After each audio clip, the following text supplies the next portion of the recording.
now if you want. I'm recording. All right.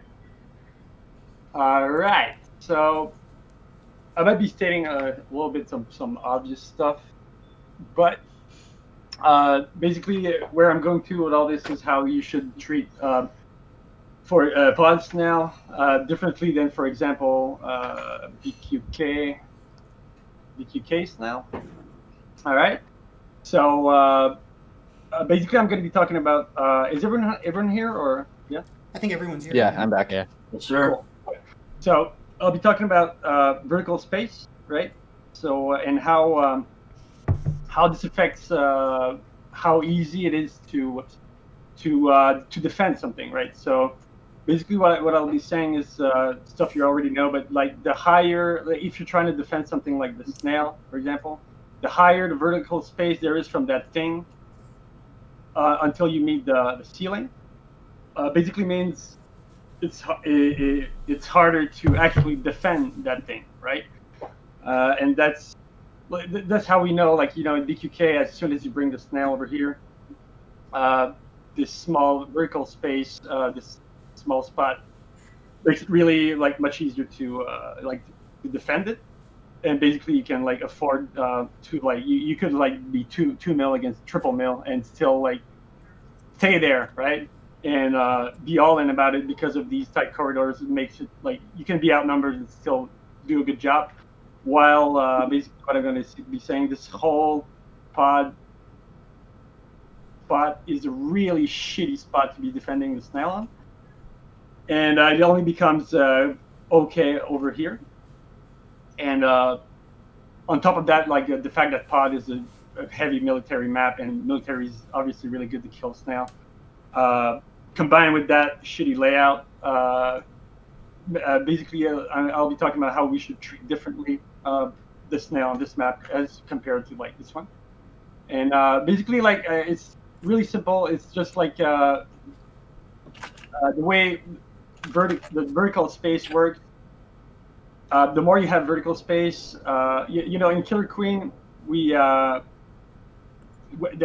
queens fighting each other need to be like on the highest spot possible. Like if the queen's over you, she can stomp you. That's why we cling to the ceilings, right? But then if you have all this vertical space, you're farther away from what you're protecting. In this case, like the snail, right? Right.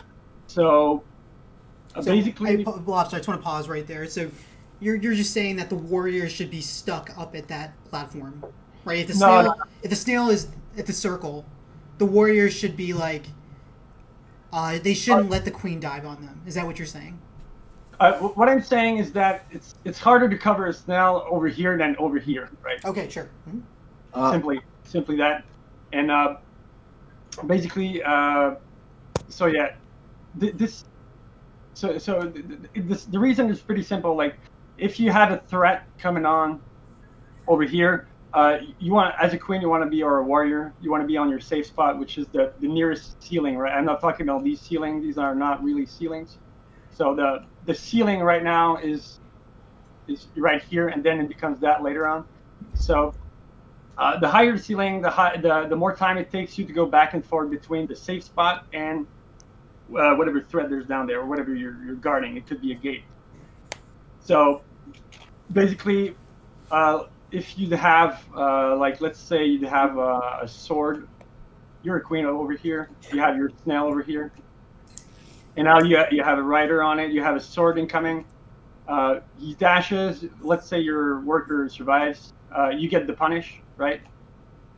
The time it takes to get back up is longer than, say, here, right? So that could mean, like, if there's a queen over here, when you dive to get that punish on that sword, there's a queen over here. She's coming down here. Like, since you have more vertical space here, it takes you a while. It takes you longer to get back up, and basically you can lose that column because you have more traveling to do. So, let's say you're on BQK. You have a snail over here. These maps are a bit deformed because of the. Okay, so you have the snail over here. You have a mace coming up, right? And then you have the enemy queen here, and she's gonna be looking to go over here to go contest your snail, right? So basically, if in roughly 2 seconds from here, she's gonna be here, it means that in roughly 2 seconds you want to be here, right? You want to be blocking that.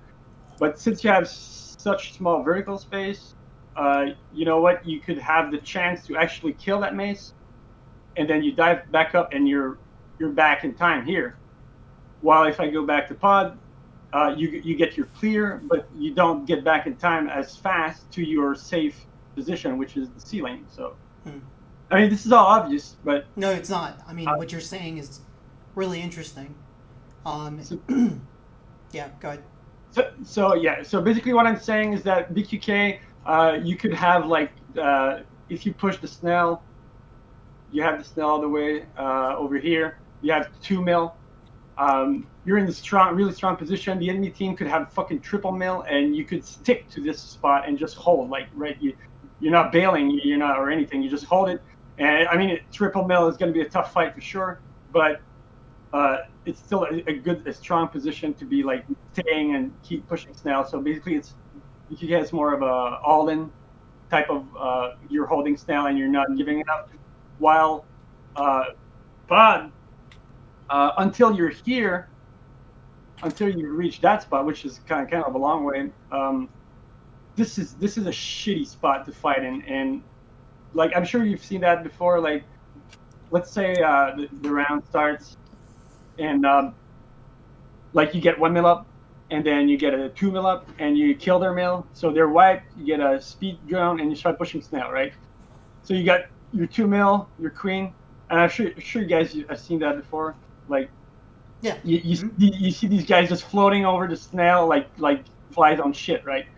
And and basically, the way like if this was BQK, like if you had like this tight corridor or some shit, like you would commit to this and keep everyone there, like, and bunker this shit. But since you're in this shitty pod layout, you're gonna get stomped from everywhere because of all this vertical space. And what I'm trying to say here is that the way you want to treat pod snail is just that you get a speedy boy on that, but you get no protection on him. Like, you just keep everyone in the mill, killing workers. You get the queen, keep tagging gates, and you leave this guy alone. You don't even protect him, and you rely on the fact that he's a speedy boy to survive by himself. So if he gets dove on the queen, he's just gonna hop off and go meet his boys somewhere else. So it's kind of piggybacking off what Chappie said. It's like you don't need to sit there and protect snail, but you're giving a strong reason as to why that's accurate. We don't need to sit there and guard snail because it's too hard. Yeah, it's something like pod. But so would we want to guard it once it gets under that other? Oh yeah. From here, sure, just camp it. But then when it's here, you don't want to have all, like, I mean, this is bad positioning. Like, this was exaggerated, but you could position yourself still, like, queen over here, I guess, soldier over here, and another soldier over here. But it would still, against triple mill, it would still be a losing battle because of that shitty layout. Like, so you don't want to just sit there and let them get 1, 2, 3 back up, because while they're doing that, yes, you're going to push the stuff from here to maybe here, but then they're collapsing with triple mill and they're just wrecking you right here. So basically, you want to keep the lockout going, and if they got double mill, it's you cannot 2v2 2 mil versus 2 mil on a snail here. You might win, but you're gonna get like shit on from the vertical spot. Even worse, if they get triple mil, you're just asking to get wiped here. So basically, you want to keep everyone focused on the lockout, the gates, killing workers, and you leave that snail boy alone. And that snail guy keeps pushing snail until they get 2 mil. Like, and then if they get 2 mil, triple. Or triple, but 2 mil is already kind of bad. No, when they go 2 mil, we go triple, right? Oh yeah, exactly. You rotate to going triple mil, or at least you hop off the snail and you try to survive, right? Mm-hmm. The most you can, and you find a gate. You work around. You don't have to get in it straight. and you look around, and if your team gets a kill on one of their mill, you might just get back right on snail, right? What I do is I hop off the snail, and like they just got a second mill up, say over there. I hop off the snail and I chill on that gate, and if I see that there's going to be an encounter, I don't necessarily get in straight up. Like, of course, if the queen's coming, I'm going to get in, but you can wait to see the outcome of the encounter. If by any chance your mill win an encounter and they're back to 1 mill, now fuck getting up. You get back on snail. Fucking love it, dude. That's fucking epic. That is so good. Yeah. Sometimes I stand here and I lock in the gate, and you know what? I just cancel locking out the gate because I see these guys about to ram into each other, right? And if I see my mill die, of course I lock in. But if I can wait on the gate. Lobster, pause for 1 second. When you say you lock out of the gates, do you mean you're in the chamber and you throw your berry away, or you get out of the chamber? No, I just move slightly to the left to cancel the lock in, and because if I see there's some action, like. Of course, getting triple mill straight up is probably a good idea, but sometimes you just wait it out a little bit because there's about to be a fight, right? And if you see that, because basically when you were getting from the snail to here, maybe you were getting attacked, right? And maybe one of your mill killed the guy, right? So you don't get up at this point; you just get back straight on the snail, like. No, you're absolutely right. So many times for lit, we wiped them, right? They're all down. Our snail moved. But we're triple mill and we can't move the snail anymore. We can't push any objective. And then it's just like, all right, let's just try to kill the queen. And then sometimes we get wiped or sometimes we kill the queen. It's like having that snail rider really have a map awareness and decide whether they should keep going snail or get up while they're in the chamber. I mean, that's new stuff, dude. Amazing. Love it. Sorry for interrupting. No, it's fine. So basically, you could get up triple mill straight up if they have 2 mill. It's completely legit. But sometimes you just stall around, especially if you can. Like if there's action, like. But you're a speedy boy. You can work your way around and stall a little bit, and see like you probably get up if nobody dies, right? But sometimes it's worth stalling a little bit and possibly not get up. And but most importantly, not stay on snail and die on it. Like you want to keep your speed, and getting speed mill is really good. So yeah, triple mill when they get back to up, so we can stabilize. You want to treat snail as a long-term thing as opposed to BQK. You just like if you had a wall here, we would just like hard on defend it. This would look like BQK, right? A little bit. So. But then, in this map, you want to stabilize, and you just like if you did that push, it's already good. If you want to keep the lockout, if you fail to do so, you just abort this thing for a while and get back up, and you just treat it like a long-term stuff, not try to be greedy and do all of this segment at once, and let them get all up here in the bean wall, because then they get triple up and then they collapse on you, and even though you brought the snail over here, you might lose a game.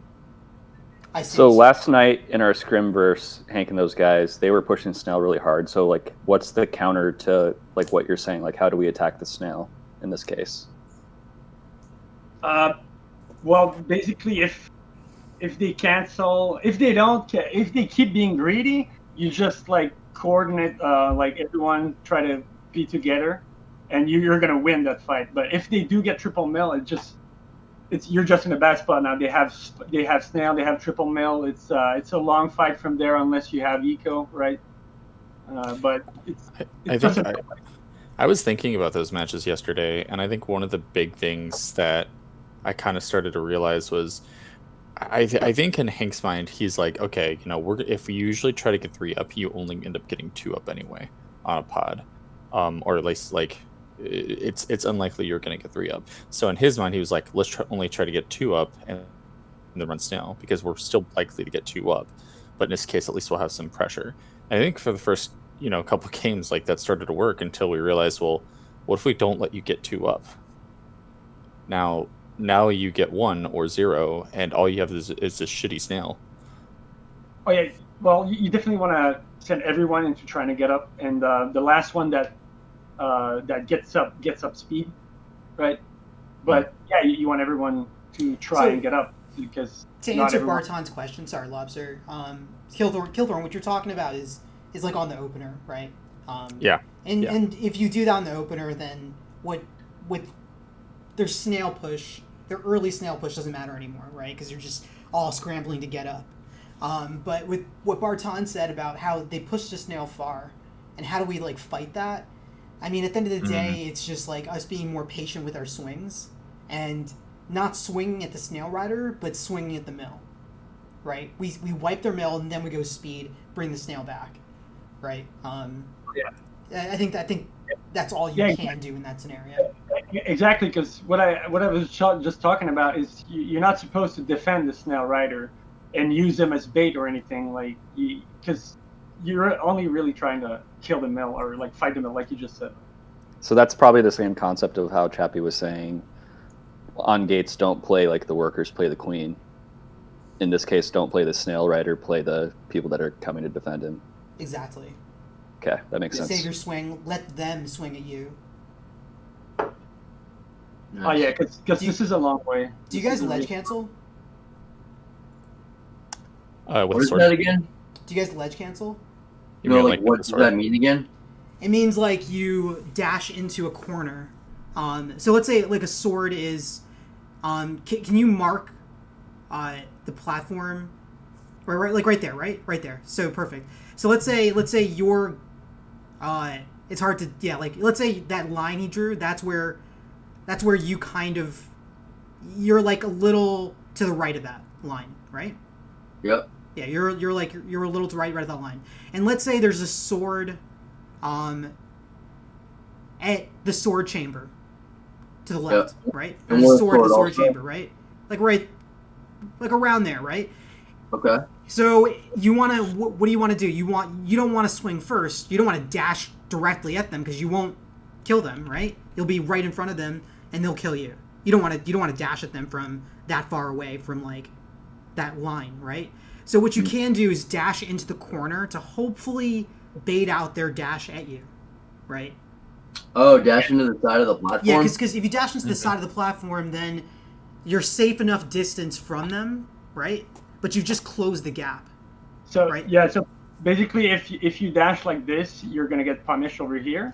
But then if you dash, if instead of dashing over here, you dash into the ledge, and he thinks you're dashing over here, but you end up being here. Now he dashes and finishes his dash here, and now you're falling down and you're killing him. Okay. Yeah, so you're doing it just to close the gap between you and them without you getting so close that you're going to die. And you're hoping they dash towards you, but they might not. If they don't, it's fine. Now you're close enough to do a footsie battle, and you attempted to bait out one of their dashes, right?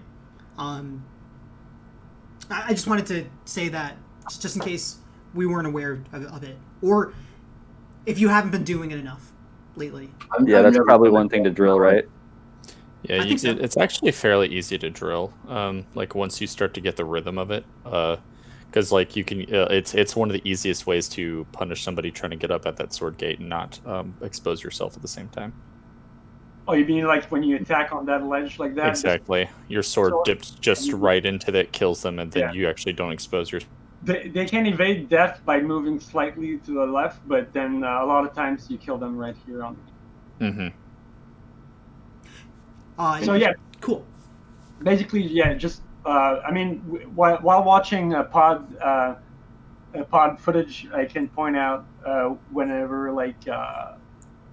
whenever Speedy Boy should have hopped off Snail or stuff like that from either team. So I want to talk about that first before we watch some pod matches. Cool. Awesome.